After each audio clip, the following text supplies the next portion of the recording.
সুপ্রিয় দর্শক, ভিওডি বাংলার নিউজ ন্যারেটিভে আপনাদের সবাইকে স্বাগত জানাচ্ছি। আমি মঞ্জুর মিলন। আপনারা জানেন যে সমসাময়িক নানা বিষয় নিয়ে আমাদের এই আয়োজন। আজকে আমাদের আলোচনার বিষয় ডাকসু নির্বাচন 2025। আর এই আলোচনায় আমাদের স্টুডিওতে আমাদের সাথে যুক্ত হয়েছেন সৃজিতা এহসান, যিনি সদস্য পদে লড়ছেন স্বতন্ত্র প্যানেল থেকে। সৃজিতা এহসান, আপনাকে স্বাগত জানাচ্ছি ভিওডি বাংলা স্টুডিওতে। আপনি কেন স্বতন্ত্র প্যানেল থেকে লড়ছেন? আপনি যদি কোনো প্যানেল থেকে লড়তেন সুনির্দিষ্ট, তাহলে তো আপনার প্ল্যাটফর্মটা আরও এক্সটেন্ড হতো, আরও বেশি স্পেস পেতেন, আপনার একটা রিজার্ভ ভোট থাকতো। আপনি কেন স্বতন্ত্র লড়ছেন?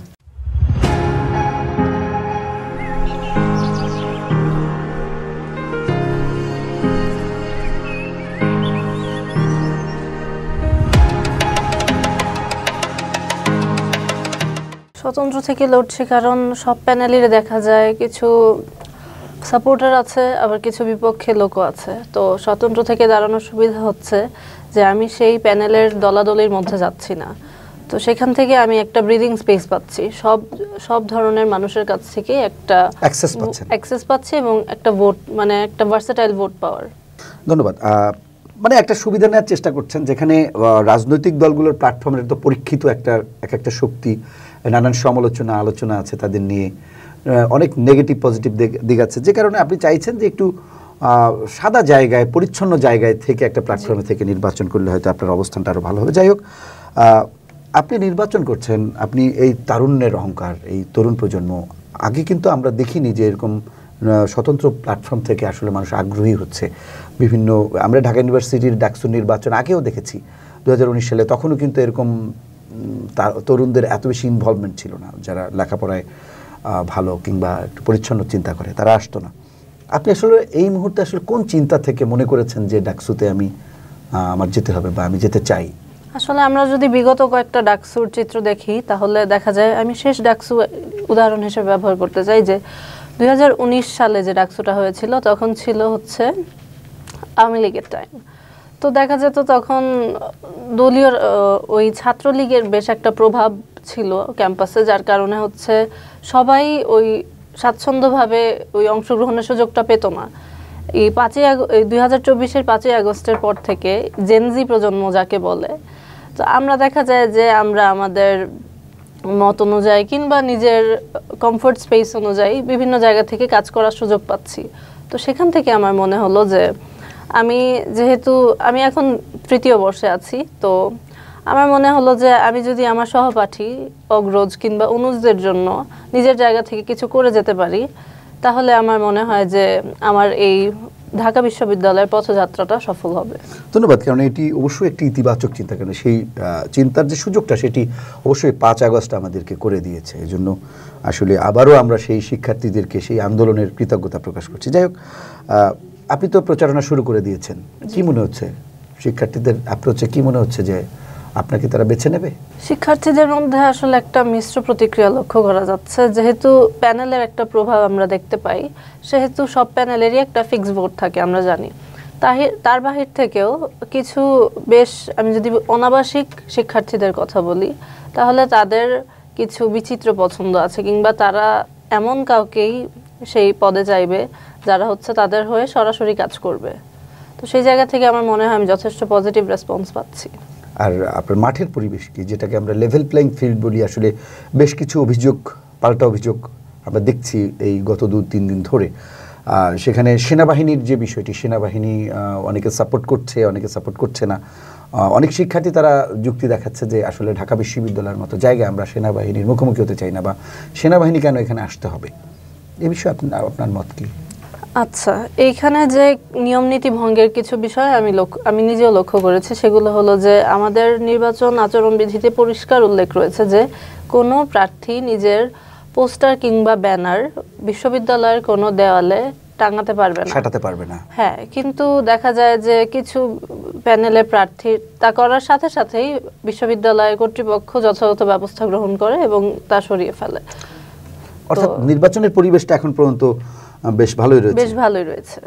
সেখানে যে আস্থার কোনো সংকট নাই তো নির্বাচন কমিশনে যারা রয়েছে তাদের ব্যাপারে, কিংবা প্রশাসন, আমরা যদি বিশ্ববিদ্যালয় প্রশাসন সার্বিকভাবে, আসলে আপনার কি মনে হয় নির্বাচন সুষ্ঠু হবে? একজন প্রার্থী হিসেবে আপনার কি মনে হয়? আমি এবার অনেকটা স্বচ্ছ একটা পরিস্থিতি লক্ষ্য করতে পারছি। আমাদের যে নির্বাচন অফিসাররা আছে তারা ইতিমধ্যে একটা ডিজিটাল সেল গঠন করেছে, যার মাধ্যমে হচ্ছে যে কোনো সাইবার বুলিং এর বিরুদ্ধে তারা যত দ্রুত সম্ভব পদক্ষেপ নিচ্ছে। এটা তো খুবই ভালো একটা উদ্যোগ। তাহলে অবশ্যই আমরা একটা ভালো নির্বাচন দেখব, সেটি প্রত্যাশা করি। আমার প্রশ্ন হলো, আপনি আসলে নিশ্চয়ই প্রত্যেক মানুষের, আপনি যখন আপনার লক্ষ্যে পৌঁছাতে চাইবেন তখন নিশ্চয়ই সেখানে আপনি সবচেয়ে বেশি কোনো একটা বিষয়ে গুরুত্ব দিবেন। এই যে আপনি সদস্য পদে নির্বাচন করছেন, আপনি কোন বিষয়টিকে গুরুত্ব দিয়ে যে এই বিষয়টি আমি সমাধান করব, কিংবা এই বিষয়টিকে আমি সবচেয়ে বেশি গুরুত্ব দেবো শিক্ষার্থীদের? হয়তো আপনি ইউনিভার্সিটি লাইফে আপনি ফেস করেছেন এরকম কিছু সমস্যা, জি, সেই সমস্যাগুলো কি? আমার ফোকাস ফিল্ডের যে মূল বিষয়টি সেটি হলো ক্রেডিট ট্রান্সফার। আমরা জানি যে ঢাকা বিশ্ববিদ্যালয়ে ক্রেডিট ট্রান্সফার পদ্ধতি ব্যবস্থা নেই। ধরেন এখানে সবাই মেধাবী, কিন্তু সবাই নিজের পছন্দ অনুযায়ী বিষয় নির্বাচনের সুযোগ পায় না। দেখা যায় যে 10ম হয় কিংবা যে 200তম হয় তার মধ্যে মেধার পার্থক্য খুব একটা না, কিন্তু সে পছন্দ বিষয়ে না পাওয়ার কারণে দেখা যায় 1 বা 2 বছর অধ্যয়নের পর কোনো একটা ওভারসিজ ইউনিভার্সিটিতে সে ভালো একটা বিষয়ে চান্স পেল, কিন্তু তখন দেখা যায় তার যদি সেখানে যেতে হয় তখন তাকে সেই 1 বছর ওই গ্যাপ দিয়ে আবার যেতে হবে। হ্যাঁ, তো কোনো মেধাবীর জীবন থেকে এত বড় একটা সময় নষ্ট হয়ে যাওয়া, এটা ব্যক্তিগত লস না, এটা হচ্ছে আমাদের জাতীয় ক্ষতির আওতায় পড়ে। তো সেক্ষেত্রে আমি চাই যে আমাদের বিশ্ববিদ্যালয়ে যাতে এই ক্রেডিট ট্রান্সফার পদ্ধতি ব্যবস্থা চালুর মাধ্যমে তাকে সেই সুযোগটা করে দেওয়া যায়। কিন্তু সেখানে তো আপনার ইউনিভার্সিটির শিক্ষার মানও ভালো হতে হবে। সেই ইউনিভার্সিটি কেন আপনার সাথে এই ধরনের একটা কন্ট্যাক্ট করবে? আমাদের ইউনিভার্সিটির শিক্ষার মান যথেষ্ট ভালো। হ্যাঁ, রিসার্চের কিছু ঘাটতি আছে, কিন্তু আমরা দেখতে পাই যে প্রত্যেক বছরই কিউএস র্যাঙ্কিংয়ে, এশিয়া কিউএস র্যাঙ্কিংয়ে আমরা 400-র ভেতরেই থাকি। কিন্তু আমরা তো অনেক পিছিয়ে। আমরা বিগত দিনে দেখেছি যে আমাদের পেছনে যারা ছিল, ইন্ডিয়ার অনেক বিশ্ববিদ্যালয়, শ্রীলঙ্কার বিশ্ববিদ্যালয় আগে ছিলই না, তারা অনেক এগিয়ে এসছে, যেখানে ঢাকা বিশ্ববিদ্যালয় 100-র ভেতরে থাকতো সবসময়, মানে ইতিহাস যা বলে। সেই ক্ষেত্রে কি ঢাকা বিশ্ববিদ্যালয়ের মান আসলে সেই জায়গায় তো নেই? এটা তো অস্বীকার করবার কোনো জো নেই। না, তা বটে, অস্বীকার করার জায়গা নেই, কিন্তু আমরা পিছিয়ে পড়ার জায়গা থেকে এখন বলতে চাই যে আমাদের এই নতুন ভিসি নির্বাচনের পর যে নতুন বাজেট আসছে, সেটা সক্রিয়ভাবে আমাদের রিসার্চ উন্নয়নের জন্য ব্যবহার করা হচ্ছে। তা আমার মনে হয় আগামী 2 বছরের মধ্যে আমাদের বিশ্ববিদ্যালয়ের র্যাঙ্কিং অনেকটা পরিবর্তন আসবে এবং আমরা আগের জায়গায় আবারও ফেরত যাব। ধন্যবাদ। সেটা সবারই প্রত্যাশা। আমরা চাই ইতিবাচক কিছু হোক সব জায়গায়, সব ক্ষেত্রে। যেমনটি আমরা 5 আগস্টের পরে একটা প্রত্যাশার পারদ কিন্তু অনেক হাই ছিল, যদিও এ নিয়ে অনেক আলোচনা আছে। তারপরেও যখন আপনাদের মতো, আপনারা যারা জুলাই যোদ্ধা, আপনারা যখন সবাই সমস্যারে বলেন যে না, ঢাকা বিশ্ববিদ্যালয়ে ডাকসু নির্বাচনটা একটা সুন্দর পরিবেশ তৈরি হয়েছে, আমরা সবাই একটা আস্থা পাচ্ছি যে সবাই নির্বাচনে যেতে পারবো, এটি ইতিবাচক। অনেক নেতিবাচক পরিস্থিতির মধ্যেও যখন ইতিবাচক কিছু দেখা যায়, সেটি কিন্তু স্বপ্ন দেখার একটা পথ তৈরি করে। তো যাই হোক, আপনার এই যে চিন্তা, যে আপনি একটা চিন্তা করেছেন যে এই একটা পরিবর্তন আমি আনতে চাই, শিক্ষার্থীদের যে একটা ভোগান্তি কিংবা একটা বছর জীবন থেকে চলে যায়, এর পরের আপনার কি কারণগুলো রয়েছে, কি মানে সমস্যা সমাধানের আর কি পয়েন্টগুলো আছে? আচ্ছা, আমার দ্বিতীয় পয়েন্ট হচ্ছে আমাদের যে মেয়েদের হলগুলো আছে সেগুলোতে অনাবাসিক মেয়েরা প্রবেশ করতে পারে না, কিংবা এক হলের মেয়ে, যেমন আমি যদি বলি শামসুন্নাহার হলের কেউ রোকেয়া হলে প্রবেশ করার অনুমতি পায় না। তা আমার মনে হয় এই ধরনের অযৌক্তিক নিয়ম থাকার কোনো প্রয়োজনীয়তা নেই আসলে, যে এক হলের লোক আরেক হলে যেতে পারবে না, কারণ আমরা জানি যে ছেলেদের হলে এই ধরনের কোনো রেস্ট্রিকশন নেই। এটা তো কোনো পাবলিক ইউনিভার্সিটি কোনো হলের নিয়ম হতে পারে না বা হওয়া উচিত। হ্যাঁ, সেটাই তো। আমার মতে এই ধরনের অযৌক্তিক নিয়ম যদি তুলে দিতে পারি, যেমন আমি রোকেয়া হলের, কিন্তু আমি অনাবাসিক হওয়ার কারণে আমি অফিসার কিংবা যে ওখানের যে দাপ্তরিক প্রধান তার অনুমতি ছাড়া আমি নিজের হলে প্রবেশ করতে পারছি না। তো দেখা যায় এটার কারণে আমি নানা জটিলতার সম্মুখীন হই। বিভিন্ন সময় আমাদের যে বাৎসরিক ফি প্রদান করতে হয় সেটা আমাদের হচ্ছে ডিজিটালাইজেশনের আওতায় এখনো আসেনি। তো আমাদের কি করতে হবে? হলে যে ডিরেক্ট জমা দিতে হয়। তো আমার মনে হয় আমি এই বিষয়টা নিয়ে কাজ করতে চাই। আর একটা বিষয় কি আপনারা ইনক্লুড কেউ করছেন কিনা আমি জানি না, সেটা হলো যে এই যে আমরা বিগত দিনে যে একটা দানবের সাথে লড়াই করেছি, সেটি ফ্যাসিস্ট বলি আর যাই বলি, এটার কারণটা কোথায়? বিশেষ করে ঢাকা বিশ্ববিদ্যালয়ের পরিবেশ পরিস্থিতি কেন নষ্ট হয়েছিল? শিক্ষকদের অতিমাত্রায় রাজনীতিকরণ, শিক্ষার্থীদের অতিমাত্রায় রাজনৈতিক লেজুর বৃত্তি, এইসব বিষয়ে আপনাদের কোনো ইশতেহারে আপনাদের কোনো প্রতিশ্রুতি আছে কিনা? শিক্ষার্থীদের অতিমাত্রায় যে রাজনীতিবিদ হয়ে যা এবং রাজনৈতিক দলের এজেন্ডা বাস্তবায়ন করা, বিশ্ববিদ্যালয়ের এজেন্ডা বাস্তবায়ন না করতে যাওয়া, এতে কিন্তু সার্বিকভাবে ক্ষতিগ্রস্ত হয়। যেমন শিক্ষার্থীরা যেমন ক্ষতিগ্রস্ত হয়, পরিবেশ ক্ষতিগ্রস্ত হয়, আপনার শিক্ষার্থীদের গার্ডিয়ান যারা থাকে তারা কিন্তু সবসময় একটা আতঙ্কের মধ্যে থাকে, বিগত দিনে যেটি আমরা দেখেছি। তো এই বিষয়গুলো কি আপনাদের ইশতেহারে নেই? অবশ্যই আছে, কিন্তু আমি যেহেতু সদস্য পদে প্রতিদ্বন্দ্বিতা করছি, আমার জায়গা থেকে আসলে এত বড় বড় প্রতিশ্রুতি দান সম্ভব না। তো আমার প্রাথমিক কাজ হবে, আমাকে যদি আমার সহপ্রার্থীরা যোগ্য মনে করেন, ভোট দিয়ে নির্বাচিত করেন, তখন আমার সাথে আরও বাকি 12 জন যারা নির্বাচিত হবেন তাদের সাথে একটা সংযোগ সাধন করে আমাদের যে বিভিন্ন এই ইশতেহার সংশ্লিষ্ট পদে যারা নির্বাচিত হবেন, যেমন মানবাধিকার ও আইন বিষয়ক সম্পাদক আছে, পরিবহন বিষয়ক সম্পাদক আছে, তাদের সাথে একটা সমঝোতা এসে শিক্ষার্থীদের দাবি কিভাবে আদায় করে আনা যায় সেইভাবে কাজ করব। অবশ্যই পরিবেশ ঠিক রাখতে যা যা করণীয় আছে আপনারা অবশ্যই করবেন। যাই হোক, এখন নির্বাচন সামনে, এখন আপনারা ভোট চাইছেন, আসলে এখন কি মনে হয় যে আপনি বিজয়ী হতে পারবেন? আপনাকে ভোট দিয়ে শিক্ষার্থীরা নির্বাচিত করবে? কি মনে হয় আপনার এখন পর্যন্ত আপনার আশ্বস্ত বা বিশ্বাসের জায়গা কতটুকু তৈরি হয়েছে, কত %? আমার পরিচিতরা কিংবা আমার যারা অগ্রজ বা অনুজ রয়েছেন তারা যদি আমাকে যোগ্য মনে করেন তাহলে তারা আমাকে নির্বাচিত করবেন, আর যদি যোগ্য না মনে করেন তাহলে করবেন না। এখানে আমার হারানোর কিছু নেই। সেটি অবশ্যই, কিন্তু আপনি নির্বাচনে যেহেতু এসছেন, আপনি কেন মনে করছেন শিক্ষার্থীরা আপনাকে ভোট দিয়ে নির্বাচিত করবে? কারণ আমি এখানে কোনো অযৌক্তিক কিংবা অবাস্তব প্রতিশ্রুতি তাদের প্রদান করিনি। আমার পক্ষে যা সম্ভব আমি শুধুমাত্র সেই কথাগুলোই তাদের মাঝে বার্তা হিসেবে ছড়িয়ে দিয়েছি। আচ্ছা, যাই হোক, এখন নির্বাচন তো চলে এসছে বলবো না, এখনও 7-8-9 দিন আছে আপনারা প্রচারণা চালাতে পারবেন। এই প্রচারণা চালানোর শেষে একটা নির্বাচন হবে, সেই নির্বাচনটায় যেই নির্বাচিত হোক, ধরেন আপনি হলেন কিংবা আরেকজন হলো, এই প্যানেল থেকে 5 জন হলো, ওই প্যানেল থেকে 4 জন হলো, হোয়াট এভার ইট ইজ, আপনার প্রত্যাশাটা কি থাকবে? আমার প্রত্যাশা, বিজয়ীদের কাছে আপনার প্রত্যাশা কি থাকবে? আমার প্রথম প্রত্যাশা যেটা থাকবে সেটা হচ্ছে শিক্ষার যে অ্যাকচুয়াল পরিবেশ, যার আশা করে দেশের বিভিন্ন প্রান্ত থেকে বিভিন্ন শিক্ষার্থীরা আসে, সেটা যাতে বাস্তবায়িত হয়।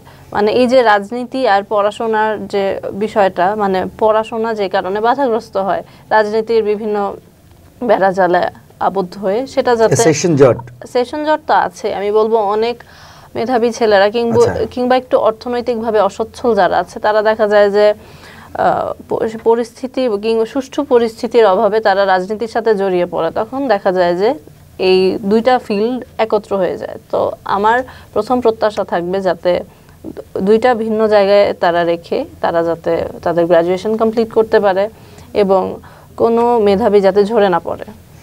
আরেকটি বিষয়, এই ধরুন ঢাকা বিশ্ববিদ্যালয়ের অসংখ্য বেকার যুবক ঘুরছে, কিন্তু যেটি আসলে হওয়ার কথা না।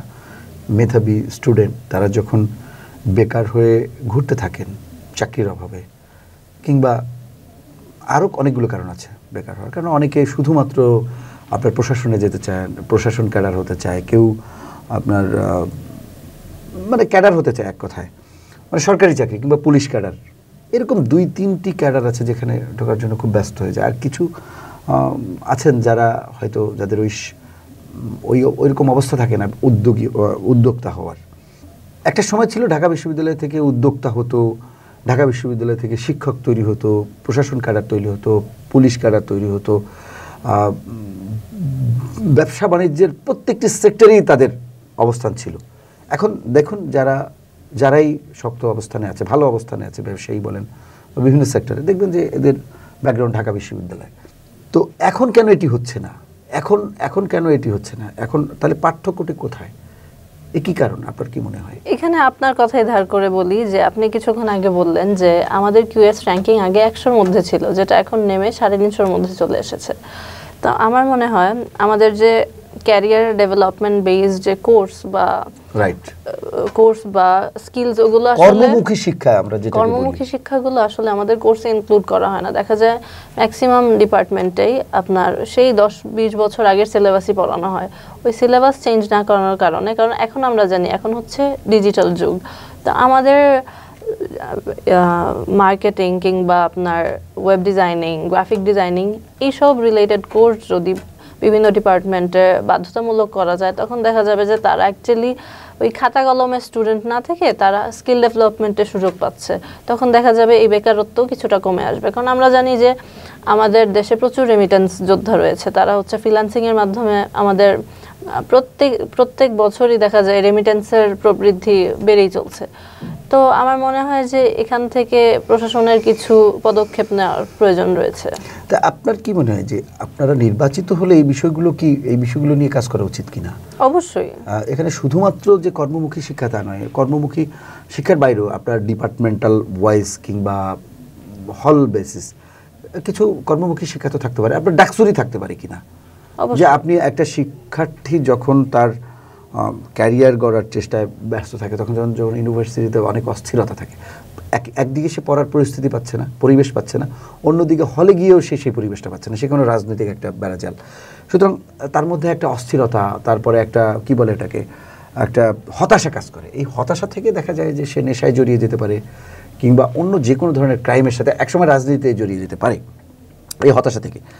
কিন্তু আপনি যদি তাকে সুন্দর একটা পরিবেশ দেন বিশ্ববিদ্যালয়ে, এরপরে আপনি হলে যদি সুন্দর একটা পরিবেশ দেন এবং তার যে একটা অলস সময় যেটা ক্লাস করার পরে, সেই সময়টায় আপনি যদি ডাকসু উদ্যোগে আপনার বিভিন্ন এনজিও, বিভিন্ন ধরনের অর্গানাইজেশনকে অ্যাড করে যদি তাদেরকে বিভিন্ন ধরনের ট্রেনিং দিতে পারেন, গান শেখাতে পারেন, নাচ শেখাতে পারেন, এগুলো যদি করা হয়, তাহলে কিন্তু তার একটা প্র্যাকটিক্যাল এক্সপিরিয়েন্স, তার শিক্ষা জীবন শেষ হওয়ার আগেই কিন্তু তার একটা তার কিন্তু একটা লক্ষ্য নির্ধারণ হয়ে যেতে পারে।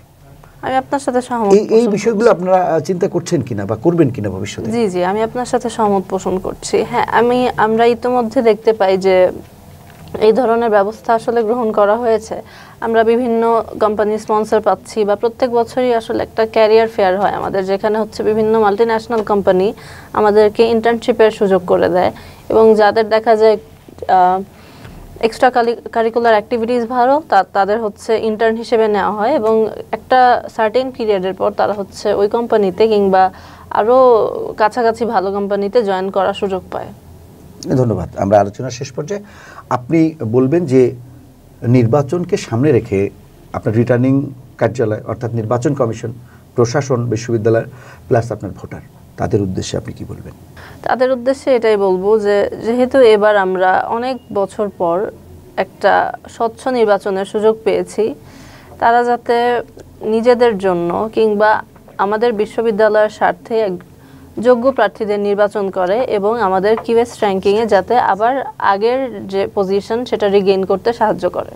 আপনাকে অসংখ্য ধন্যবাদ। আপনি আপনার মূল্যবান সময় নষ্ট করে আমাদের স্টুডিওতে এসেছেন। আশা করি ভবিষ্যতে আপনাকে পাবো, আর আপনার জন্য শুভকামনা তো রইলই। ধন্যবাদ। সুপ্রিয় দর্শক, প্রত্যেক প্রার্থী কিন্তু বলছেন যে নির্বাচনের আচরণবিধি যা রয়েছে এটি ভঙ্গ হচ্ছে, কিন্তু আবার ব্যবস্থাও নেওয়া হচ্ছে। অর্থাৎ একটা প্রত্যাশিত পরিবেশের যে একটা আকাঙ্ক্ষা ছিল সেটি কিন্তু হচ্ছে বা হবে, সেই প্রত্যাশাই তারা করছেন। এবং পাশাপাশি তারা সবাই চাইছেন যে একটা পরিবর্তন হোক ডাকসু নির্বাচনের মধ্য দিয়ে। অর্থাৎ 5 আগস্টের পর স্বভাবতই একটি পরিবর্তন হয়েছে, এবং এই ডাকসু নির্বাচনের মধ্য দিয়ে সেটি অব্যাহত তো থাকবেই, পাশাপাশি তারা চাইছে ঢাকা বিশ্ববিদ্যালয়ের আগের গৌরব যেন ফিরে আসে, এবং ঢাকা বিশ্ববিদ্যালয় যেন বাংলাদেশের রাজনীতি, সমাজনীতি সহ বিভিন্ন সেক্টরে আবারও নতুন করে ঘুরে দাঁড়াতে পারে। আমাদের সবার প্রত্যাশা সেটি। আমরাও আশা করি যে ডাকসু নির্বাচনের মধ্য দিয়ে আমাদের ডাকসু থেকে একটি নতুন প্রজন্ম তারা আরেকটি পরিবর্তনের ডাক দেবেন। সবাই ভালো থাকেন, সুস্থ থাকেন, নিরাপদে থাকেন। ধন্যবাদ।